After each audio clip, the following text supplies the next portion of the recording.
up walking one side of the wall, walking on the other side of the wall. I think Mickey and Henry went into Inner Mongolia. Top there. Oh my See it? Along the top of the reach? Yeah. Oh no. Yeah, and as far over as you can see there. Oh my God, I can't wait till daybreak. On this side is Inner Mongolia. Hey Mongolia! Inner Mongolia, baby. Mongolia!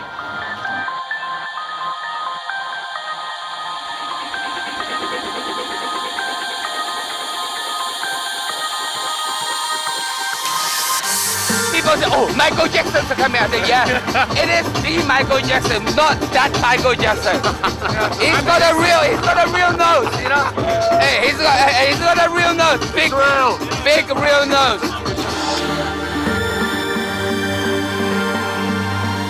Mike Kelly, my tour manager, was on the wall ringing his kids and his wife, and it was a very emotional moment, I think, for a lot of people, because not just our camp, but a lot of people that were involved. I felt really good that so many Chinese had come, and that was really important for me. Mexican.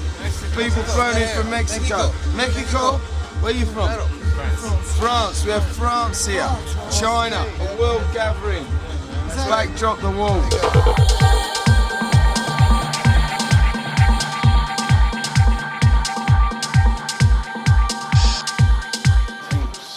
There's a raver on the wall. There's a quaver. We're from BBC Television. We're tracking down world quavers.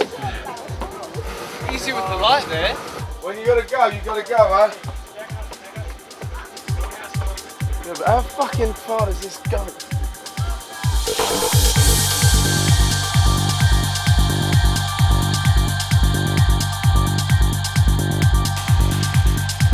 It takes 2 days of all the Beijing. We're just gonna go to the top bit, then we'll come down. Don't worry, we're all right. Oh, look at that. Oh, it's quiet. That's the steepness of that is what you see over. I mean, I can't wait till day.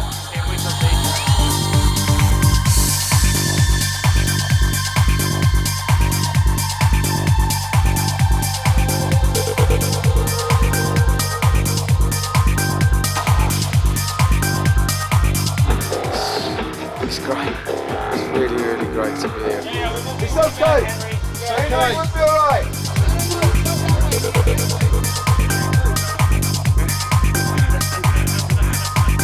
Bomb to London, come in. Where are you? Team. The team made it. The wall. It's been a while getting here. It's been a long time. We got it. We got here.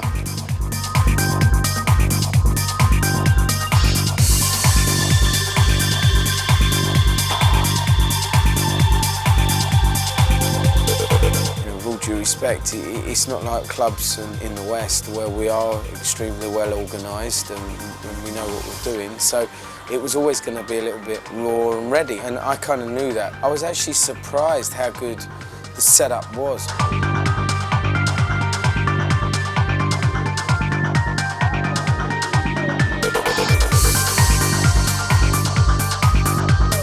First of all, we had to get permission from the government. Second of all, the location.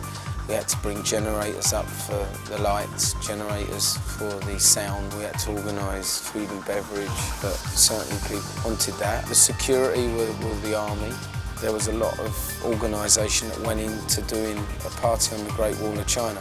I mean, bear in mind this is a communist country, and if you did just turn up and play, you could end up arrested and in prison, and who knows. I think that this is the first time recognize the DJ play on the Great Wall. So it's kind of like a milestone. And then he's the first person, actually, a DJ played on the wall.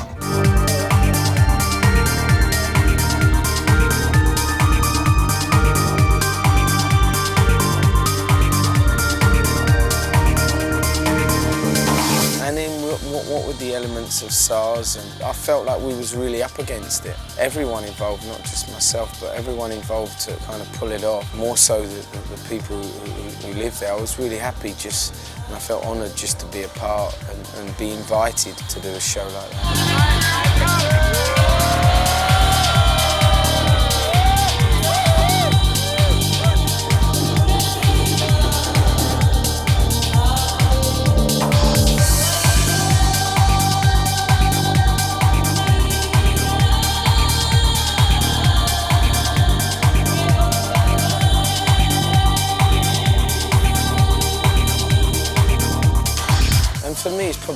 most remote place. I mean, I've played at the Pyramids, I've played at Burning Man, and I've done some wonderful shows from Alaska to Havana, but this was probably the show for me in the respect of really taking it to the extreme. And it felt strangely kind of tribal and reminded me of the early raves that we had in the UK.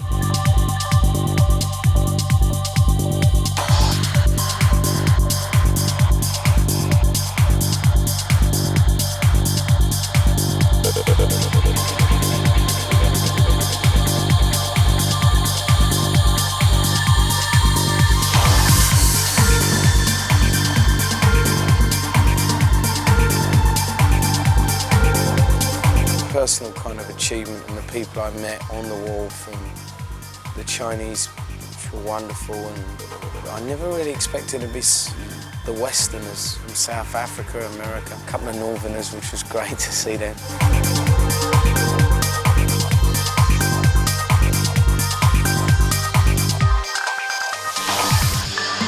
Various different kind of feelings you go through, and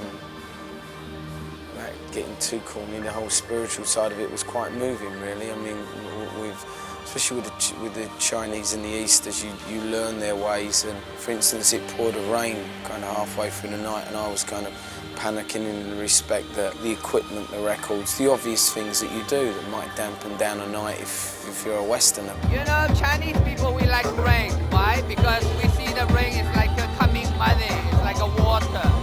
So, and also, the Great Wall Authority told me they have no rain during this period. And so I think I bring them the luck. We start the spring, kind of like a summer, it's kind of like, you know, and the rain is good for the harvest. So it's gonna be like superstitiously, I think we're gonna have a good year this year. In China, it means that there's good spirits and you get good luck. So all of a sudden, to notice all the Chinese dancing, looking up at the skies and the heavens opening was quite kind of special.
Same time next year, huh? Yeah. Same time next year. Get your records right. Same place next year. Nobody ever fucking did it. After the gig, I was mentally and physically exhausted, and we were absolutely soaking wet to the point of shivering and trembling with coldness. I think we all passed out for a few hours, came back to life, charged up with doing a truly amazing gig.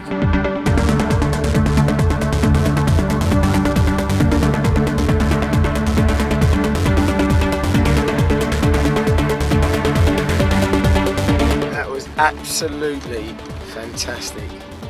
It's so cold, honestly. Yeah, why don't you have the heat up? Listen, yeah, there. A shot of that for a warmer.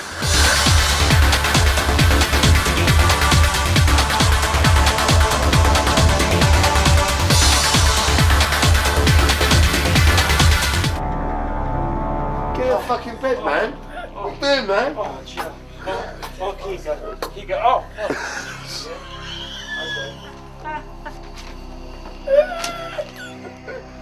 I'm just kidding. Yeah, after we arrived back at the China Club, I personally was really buzzing with enthusiasm. Must be inspiration. Teach the world to sing in perfect harmony.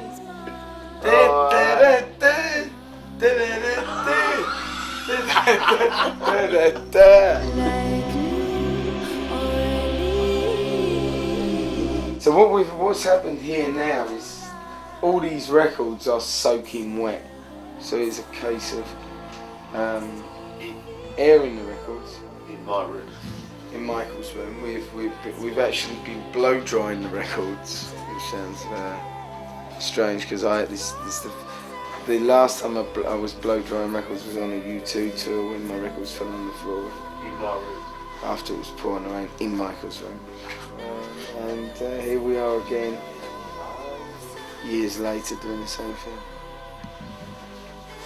I was just too excited to actually go to bed, so by 10 o'clock, because I played, I think, 3 till 7:30, and then with the 3 hours drive back. And the next day was so much fun, just to kind of get it out your system. No, I'm the only one who's sober. Do you want tea? We all have tea. No, I'm sober.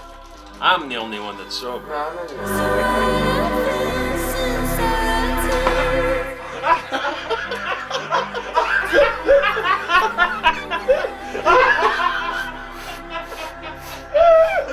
Oh my God, oh my God. Give me another hit of acid. The other one's wearing off. I was at a show in Miami prior to going to China, and for a friend of mine acquired some fine cohibas through our contacts down there, and I took them with me to China. So before you could count to 5, the cigars were out.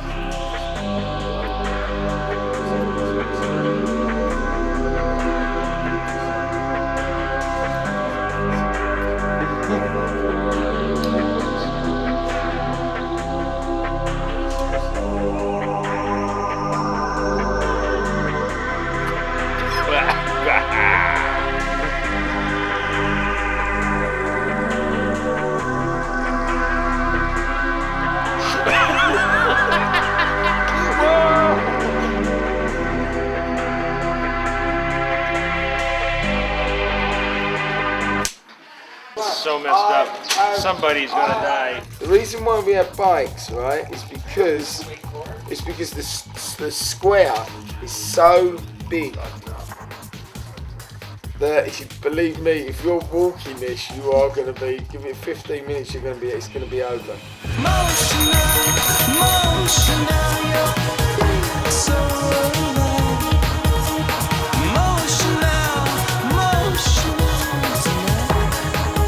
I came across these bicycles that you could hire, so I had this crazy idea. So next minute we were riding on our bikes through the streets of Beijing. I managed to convince Mike Kelly that he should join us.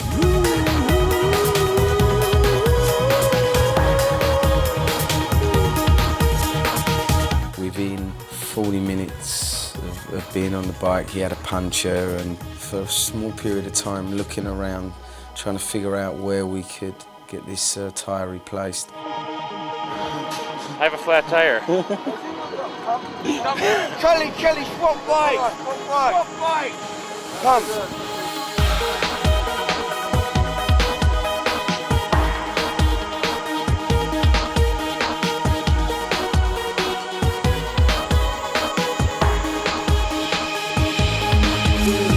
That was one of the funniest times of the whole day.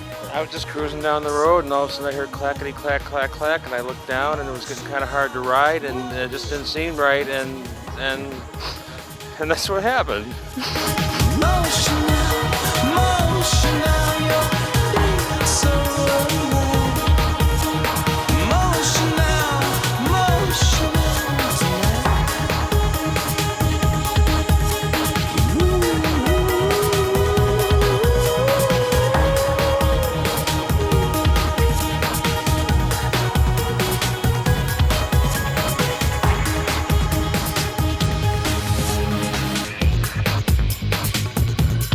There we were, riding on our bicycles in the glorious sunshine of Beijing.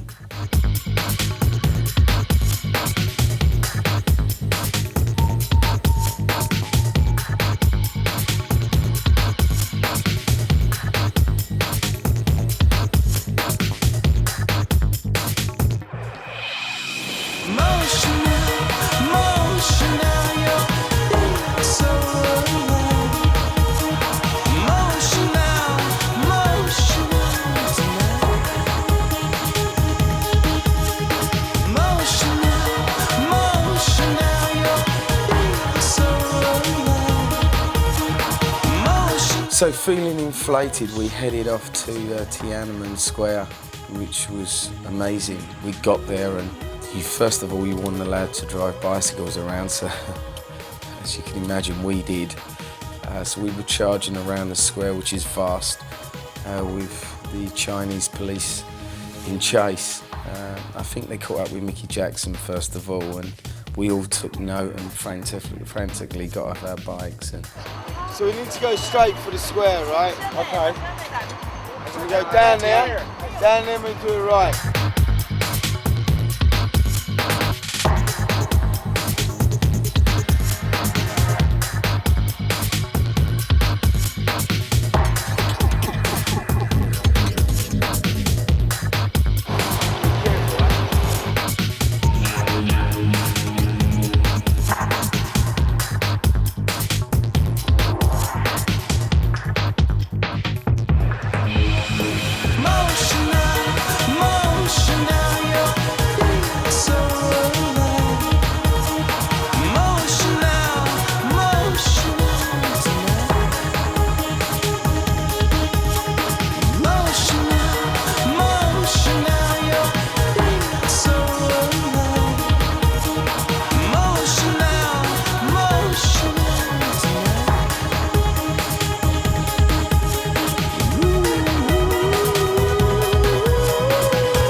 My dedicated cameraman, Carney, made a Hitchcock appearance on the bicycle with a Cuban cigar.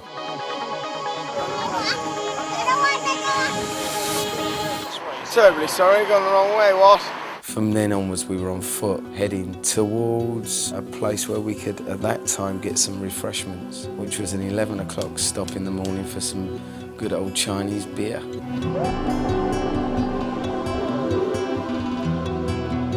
So from then onwards, we headed on to the Forbidden City, which is truly an amazing place. If you ever get a chance to see this wonderful location, it's so big. It's got 9,000 rooms. It's set in 3 acres of land. It's wonderful. It's truly an amazing place to see. The main buildings are built on the line running north and south, and the less important buildings are east and west. Wow. Say that again.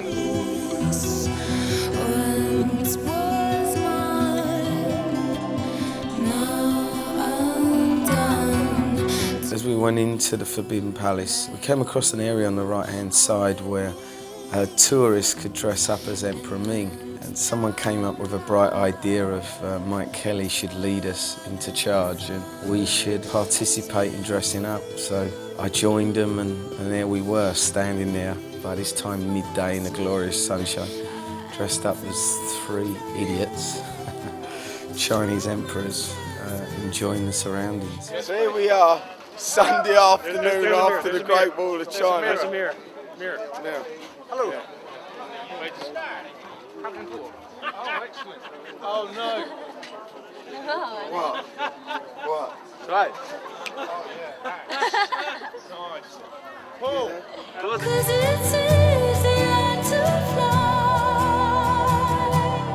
Feeling pretty damn mean.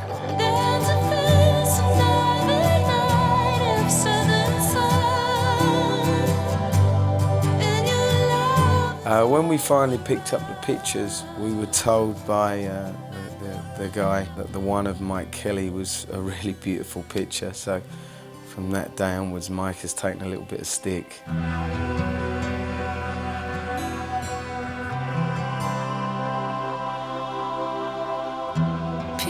Smile, smile, smile, smile. Happy. Junzan Park.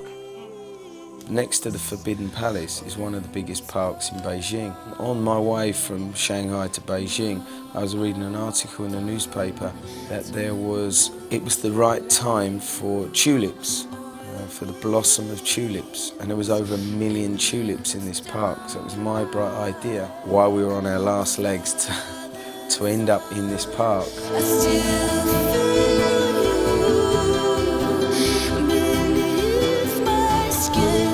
So of course we ended up there, and I actually thought it was truly amazing. The colours that you got, the vibrance from the flowers were great.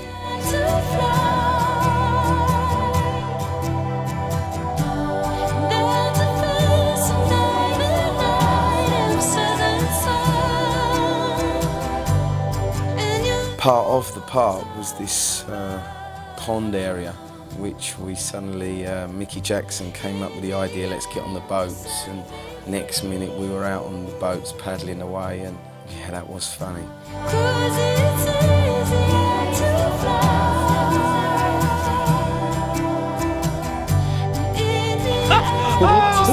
Oh my God. Oh my God.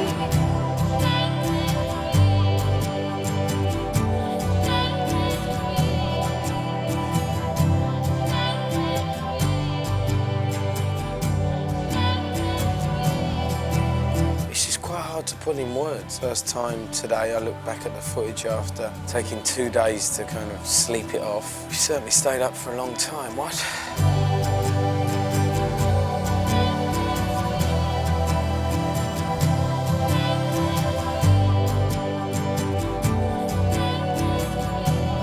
So in hindsight, China really was a special gig for me. It was something that I would certainly remember probably for the rest of my DJing career. It was a unique situation to be get asked and to play on one